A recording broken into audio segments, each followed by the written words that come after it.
Hello everyone, আসসালামু আলাইকুম। কেমন আছেন সবাই? আই হোপ সবাই ভালো আছেন। আলহামদুলিল্লাহ আমি ভালো আছি। আজকে আপনাদের সাথে রেডি হইতে হইতে একটা ব্লগ শেয়ার করব। সেটা হচ্ছে আমার বাজারের ব্লগ। আমার প্রায় যেটা করা হয় সেটা হচ্ছে আমি বাজারের ব্লগটাই বেশি শেয়ার করি। আমি আসলে তেমন একটা বের হই না, একদম ঘুরতে গেলে বের হই, আর না হয় বের হই না। তো যাই হোক, তোমাদের সাথে শেয়ার করতেছি আমি কিভাবে রেডি হই। আমি প্রথমেই ক্রিম দিয়ে ফেলছি, আগে ড্রেস আপ করে ফেলছি, তারপরে তোমাদের সাথে সাজগোজ করতে করতে একটু করে শেয়ার করতে করতে তারপর ব্লগটা কন্টিনিউ করতেছি। তোমরা যারা আমার চ্যানেলে নতুন তারা অবশ্যই আমাকে সাবস্ক্রাইব করে দিও, আর যারা আমাকে সাবস্ক্রাইব করছো তারা অবশ্যই পুরো ব্লগটি কন্টিনিউ করবা। আমার এই বক বক করা ব্লগটা আমার আসলে ব্লগ করার সময় মানে কি বলবো বুঝতেই পারি না। আমি চাইলে হচ্ছে ভিডিও মেক করার সময় ভয়েস দিতে পারি, বাট ওইভাবে দিই না। আমার লজ্জা লাগে। আমার ভিডিও মেক করার সময় যদি আমি ভয়েস দিই তাহলে হচ্ছে আমার ভিডিওটা আরও বড় হয়ে যাবে, সেজন্য আমি এইভাবে দেওয়ার চেষ্টা করি। তো যাই হোক, তোমাদের সাথে রেডি হইতে হইতে বক বক করতেছি। আমি প্রথমে একটু ক্রিম দিয়ে ফেলছি, ময়েশ্চারাইজার, তারপরে হচ্ছে একটু ফেস পাউডার দিচ্ছি। আমি আর মুখে কিছুই দেই না। আর হচ্ছে যে একটু কাজল দিব চোখে, মানে চোখের নিচে একটু কাজল দিব। আর হচ্ছে যে আর চোখে আমি আইব্রো দিই না কখনো, আইব্রোতে আর্ট করি না কখনো, যদি ফুল মেকআপ করি তখন করি। এই তো একটু কাজল দিয়ে ফেলতেছি।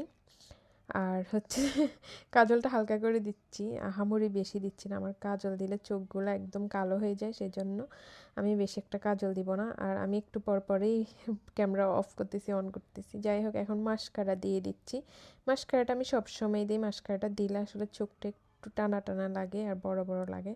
যাই হোক, ফাইনালি আমার মাস্কারা দেওয়া শেষ। এখন হচ্ছে একটু লিপস্টিক দিব। লিপস্টিকটা খুলতে আমার দেখো ক্যামেরাটা কি নড়তেছে। এই লিপস্টিকটা আমি হচ্ছে মালদ্বীপ থেকে নিয়ে আসছি। এটা একদম মেরিলের ভাই বোধহয়, আবার হচ্ছে হালকা পিঙ্ক করে ঠোঁটটা, বেশি লাল করে না। এটা দেখতে লাল মনে হইলো, এটা কিন্তু পিঙ্ক একটা ভাইব দেয়। আর ঠোঁটটা অনেক কিউট লাগে, সেই জন্যে আমি এটা চুজ করছি। যাই হোক, এখন হচ্ছে চুল আঁচড়াই ফেলবো।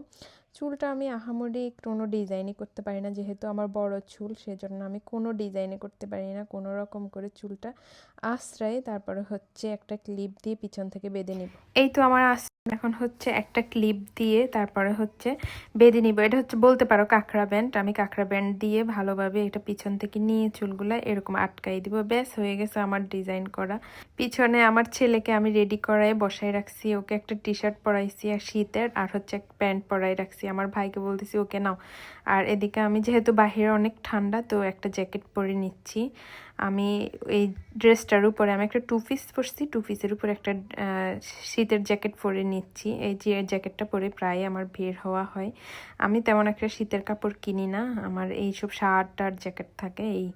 আমি ব্লেজার কিনি, বাট এমনি অন্য কিছু কিনি না। আমি শীতের অনেক ড্রেস থাকে নাদুস নুদুস, ওগুলো আমি কিনি না ভাই, আমার ওগুলো ভালো লাগে না। যাই হোক, আমি একটু বড় হয়ে গেছি সেজন্য। এই তো ফাইনালি রেডি হয়ে গেছি। এখন হচ্ছে আমরা সবাই বের হব। আমি, আমার ভাই, আমার হাজব্যান্ড। আমি কানে গলায় হাতে কোথাও না, এটাই বলতেছিলাম ভিডিওতে। আমার মানে পড়তে ভালো লাগে না, এটা চুল সামনে দিয়ে বের করে দিব। যাই হোক, এখন হচ্ছে আমরা বের হব। এই তো বের হয়ে গাড়ি বের করবো, পার্কিংয়ে আসছি। এখন আমার হাজব্যান্ড গাড়ি বের করতেছে, আমি উঠে বসে থাকছি।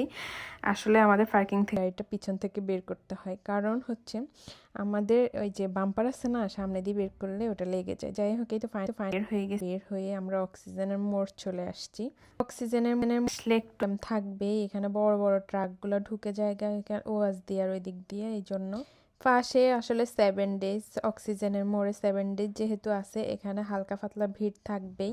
কারণ 7 ডেজটা এখানে হওয়ার পর থেকে অনেক ভিড় হয় এখানে।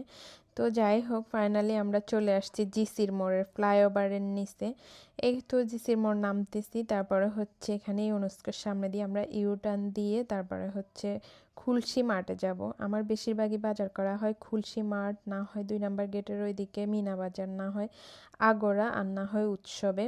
উৎসবটা যারা চিনো না তারা হচ্ছে বলে দিচ্ছি, ওই যে ফতেঙ্গার, সরি, প্রবর্তক মোড়ের পাশেই, বাম পাশে হচ্ছে ওই সেব্রন যাওয়ার রোডের ডান পাশে। যাই হোক, এদিকে হচ্ছে আমি প্রায় বেশিরভাগই আমার ওদিকে না করলেও আমি খুলশি মার্টটাতে বেশি যাই, যা কারণ ওখানে সব কিছু পাওয়া যায় একদম A to Z। যাই হোক, তারপরে হচ্ছে এই তো খুলশির রোডে ঢুকে জায়গা, খুলশি পার হয়ে হচ্ছে খুলশি মাঠ, ওই যে দূর থেকে দেখা যাচ্ছে, আমি দেখতেছিলাম আর বলতেছি বামেই তো আমাদের বাসা। আচ্ছা যাই হোক, আমাদের বাসা ক্রস করে খুলশি মাঠের এদিকে চলে আসছি। আমরা ডিরেক্ট পার্কিং করতে হয় নিচে, আর ওদের একটা সিস্টেম ভালো, এখানে হচ্ছে নিচে যে কেউ পার্কিং করতে পারে, শুধু পার্কিং চার্জটা দিয়ে দিলেই হয়। আমরা অন্য জায়গায় গেলে ওদের এখানে পার্কিং করে তারপরে হচ্ছে অন্য জায়গায় ঘুরি, শপিং করি খুলশি মাঠের এদিকে আসলে। যাই হোক, এই সিস্টেমটা ভালো। যাই তো আমরা তো এখানে বাজার করব, সেজন্য আমরা এখানে নিচে চলে যাচ্ছি। এখানে কোনো খালি কিছু রাস্তা নাই, গাড়ি রাখার জায়গা নাই, তো আমরা একদম ডিরেক্ট চলে গেছি হচ্ছে পার্কিংয়ে। পার্কিং থেকে এই তো উঠতেছি সিঁড়ি দিয়ে উঠতে উঠতে ভিডিও করতেছি। আমার ছেলেটা ঘুমাই গেছে আর আমি মনে মনে চিন্তা করতেছিলাম যে এখানে পিঠা খাবো। ও মা, এসে দেখি পিঠা উৎসব বন্ধ, যেহেতু আমরা 9:30টায় গেছি, এখন ওদের ক্লোজিং টাইম, সব ক্লোজ করে ফেলতেছে, কিছুই নাই। যা সবজি পাইছি আমি একটা একটা করে নিয়ে নিছি, তারপর ফল নিছি, আপেল, কমলা। তারপরে এদিকে এসে দেখি ফাস্টফুডে কি আছে, তারপর হচ্ছে ফাস্টফুড খাই ফেলছি। আমি হচ্ছে স্যান্ডউইচ খাইছি, আমার ভাইয়েরা হচ্ছে সমুসা, আর হচ্ছে যে এটা ভিতরে ডিম দিয়ে কি যেন একটা বানায়, ওইটা খাইছে। এটাকে কি বলে আমি জানি না, আসলে নাম বলতে পারতেছি না। যাই হোক, তোমরা দেখলে বুঝতে পারবা। এই যে সমুসা, স্যান্ডউইচ, আর হচ্ছে যে ওই গুলগুলেগুলো কি ভিতরে ডিম দিয়ে বানায়। যাই হোক, এই তো ওরা যেহেতু আমাদেরকে ফুডগুলো একটু গরম করে দিবে, তো আমরা হচ্ছে এখানে ওয়েট করতেছিলাম, আমি, আমার ভাইয়ের, আমার হাজব্যান্ড। আমি মনে মনে ভাবতেছিলাম কখন গরম হবে, কখন খাবো, এই ওয়েট করতেছিলাম। যাই হোক, আমাদের খাবার রেডি, এখন আমরা খাচ্ছি। আর ওদের এখান থেকে আমি সবসময় বাজারে যাই এই জন্য যে ওদের এখান থেকে রসুন বাটা আর আদা বাটাটা পাওয়া যায়, এটা আমার অনেক ভালো লাগে, একদম বাসায় বাটার মতো করে পাওয়া যায়। যাই হোক, আমাদের বাজারটা শেষ, এখন হচ্ছে আমরা নিচে নেমে যাচ্ছি পার্কিংয়ে।